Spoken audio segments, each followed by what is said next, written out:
Guys, I think we did it. We freaking won. We took on the big bad corporation and said, no, you can't have our game. And they said, oh, well, you win and then we win too. Something like that. And then we said, nope, we're gonna use our money for other stuff. And they said, well, that's fine. We'll kind of listen to you. And then this thing happened where we spent all the money at, like, the other burger chain. It happened. Well, you guys, we freaking won. We did it. Also, some of you guys need to take the win. Like, it happened. Now, there's lots of stuff going forward that could also happen, and I don't blame anybody for necessarily not trusting, Wizards of the Coast anymore, or Hasbro in particular, but we did it. I don't think there's anything more they can do to win us over other than just giving us free stuff, and I don't really want that. It doesn't matter to me. Really, the end goal was that OGL 1.A was protected. We did that. It's going in Creative Commons. You can't touch that as far as I know because something about software companies. Don't really know. Probably look it up later. Somebody probably knows. Just a little thing. Corporations are going to corporate. I know a lot of people looked at Wizards of the Coast as like this good guy in the gaming sphere, the world's most popular role-playing game. But, let's face it, they're just like any other company. They're going to pursue company interest, corporate interest. Their goal is to make money. Again, nothing necessarily wrong with that, but I think they've shown exactly what kind of company they are now. Maybe they weren't always this way. I mean, there's been a lot of really good leaders come out of Wizards of the Coast. So like some of the original OGL people back in the 2000s. I guess the design team as well. Lots of those guys. There's lots of good in the company. I mean, a corporation is made up of people. There's going to be good people. There's going to be bad people. Everyone's worked with that guy that they hate. But it's just a corporation. Corporations are going to do corporation things. They are not your friend. And once you learn that, it's a lot easier to deal with stuff when it happens, to have a more leveled approach. So nobody's looking at McDonald's as like this, buddy corporation. McDonald's is a place you go eat when you got $3. I don't even know if you can really do that anymore. You can probably get a McChicken. You get my point. Don't look at companies as this buddy friend thing. They provide a product, they provide a service. You like it, you don't. Some are better than others. It will help you maintain a better headspace going forward.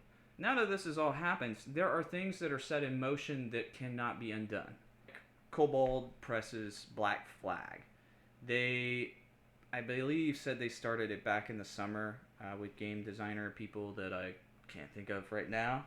Names on screen maybe. But they announced it earlier. This is something that's not going to be taken back. They're going forward with it. So we have a new game entering the space that competes with 5e. The Orc, as far as I know, that's still taking place. And that has a lot of game publishers behind it. Obviously, there's a lot of people now that don't trust Wizards of the Coast. I can't blame them. You probably shouldn't trust them in the first place. There's been things to signal that you shouldn't, but now of course people are like, no matter, there's going to be people out there that's no matter what they do, they're never going to go back to them and play anything, which is fine. But I think for a lot of people, the fact that they actually did this, we forced their hand to do this, but they actually complied without committing like corporate suicide. So I think it's a sign that, it's okay. And this goes back to it again. It was never not okay. Or let me rephrase this. This is hard to say words today. It's okay to play Dungeons and Dragons. It was okay to play Dungeons and Dragons through this whole thing. I think if you have the stuff, I've got some of the books up here. It's the core 3, I guess. It was fine to keep playing Dungeons and Dragons. They already got your money. What are you gonna burn the books in protest? You know, the real big effective thing was when everybody started canceling their D&D Beyond subscriptions. That was the biggest kicker. That was a big help. Of course, people weren't buying the module books, or they were holding off on purchases. I had a whole cart full of stuff, like $100 worth of books that I was about to buy, and then I said, you know what? I guess I'm not. Right now, anyways. And actually, after all this, it's probably going to be a little while longer before I buy them again. Get to that second end point. Well, actually, I guess I can roll into it. But another thing that's happened is it's opened a lot of people's eyes to these third-party alternatives to D&D or supplements to D&D.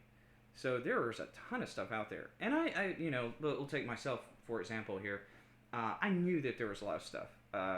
Even like some more famous examples like Cyberpunk Red or 2077 or 2020, whichever year Cyberpunk game. And there were others, of course, too. I actually, funny story, when I got into the hobby, I started with Pathfinder. Technically speaking, I started with Dungeons and Dragons 3.5, but that was for a session, and we just never got back to it. But it was enough to ignite spark. But when I started playing again with a new group after that point, it was Pathfinder. So I knew of some, but I didn't realize exactly how many there were. There's a ton of stuff, and I've just been going down the rabbit hole, just absorbing all kinds of stuff. Even just third-party supplements to, D&D stuff in 5e. Just like stuff on the DM's Guild. There's all kinds of cool stuff. I don't have enough money to buy it all. It just sucks, but there's a ton of stuff that I want to get. There's lots of Kickstarter stuff that I found. I keep talking about Steinhardt's Guide to the Eldritch Hunt. That thing looks awesome, and I want to play it. Yeah. There's just a ton of stuff out there that I didn't know. And different genres, different things that supplement 5e's rules, and just different rule sets. Totally. Lots of things. Gonna explore it. I think a lot of other people discover that too, and are going to explore those things as well. So really, I think the last thing that's on my mind, at least, is what happens now? What's next? Besides, obviously, Paizo is rolling in the bank, selling out of their books. But what does Wizards of the Coast do next? What would you want them to do next? I don't know. Obviously, they have a few things that I believe are still going to be released. They're not going to be changed. But how will this affect things like 1D&D? Obviously, O1A, changing that, trying to revoke what it was, pretty crappy thing to do. I think everybody really got behind that. It's like, hey, this has been this way for 23 years, and you're trying to change all that because you want a little bit more money. So I think we won on that, but I don't know if they're going to take 1D&D and include that in the SRD and put that in Creative Commons as well. So I don't know, which there's that whole thing about backwards compatibility. So I don't really know how that affects things going forward. One thing I think that they really should do is, now that they've figured out that they don't have that finger on the pulse of the community like maybe they thought they did, at least in the executive suite, maybe they'll actually start listening to people. Just people on the inside of Wizards of the Coast, even. I believe there's people that work there. Obviously, there's been people leaking this stuff out, telling us these inside stories, so we have a grasp on what's going on, that probably know what we want. They just don't have the budget to give it to us.